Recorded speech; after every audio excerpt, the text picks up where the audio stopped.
Hi mga kakonchava, day 3 po ng ating 365-day real estate journey.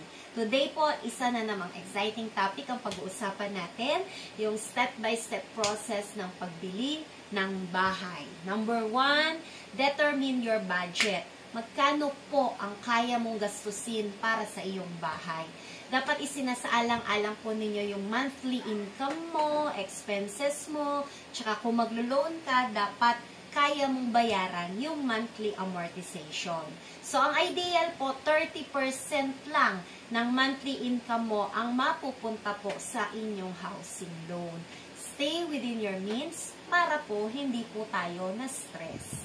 Step 2 po, choose your location and property type. Residential ba yung hanap mo? Gusto mo ba sa syudad o mas tahimik po sa province? Tandaan, location is key sa value ng property.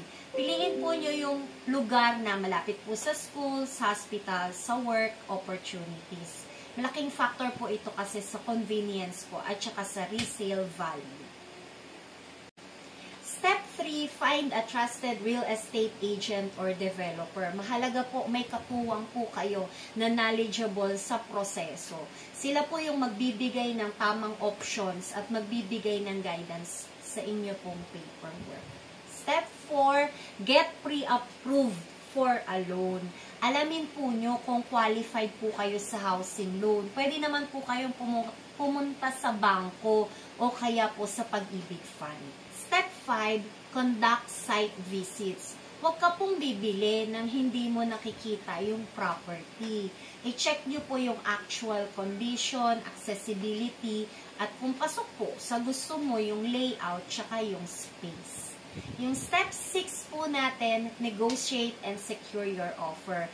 Kapag may napili ka na, pwedeng makipag-negotiate po sa seller. Siyempre, dapat may reservation agreement na para secure na sa'yo yung unit or yun pong bahay.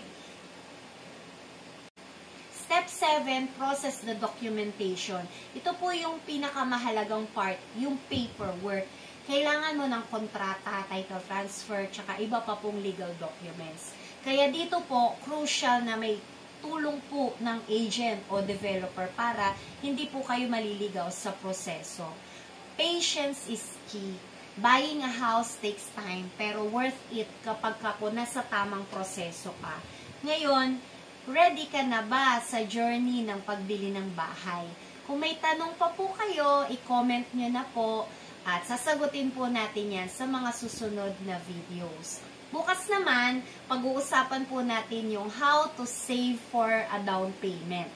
Kaya, don't forget to like, share, at follow para tuloy-tuloy po ang ating learning journey. This is Natalie Concha of VS Concha Realty. See you po tomorrow. So, tatandaan po lagi natin, real estate is for everyone. Let's learn together!